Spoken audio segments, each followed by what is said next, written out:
Okay, this is group 19, Lee and Alex. So we put 3 LEDs, green, yellow, and blue. And And then the ground for each LED, we connected them all together in this line, so that they can go through this wire and connect to the board to just one ground. And then all the positives, we just like individually connected them to, like we soldered them to these wires so that we can control them separately. okay, let's test it out. Right. So we made Arduino code for this to blink the LEDs.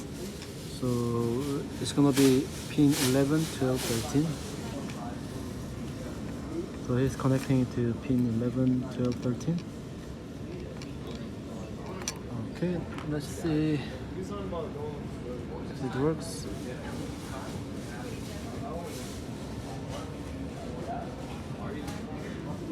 Yep, it's That's what working. it does. That's it.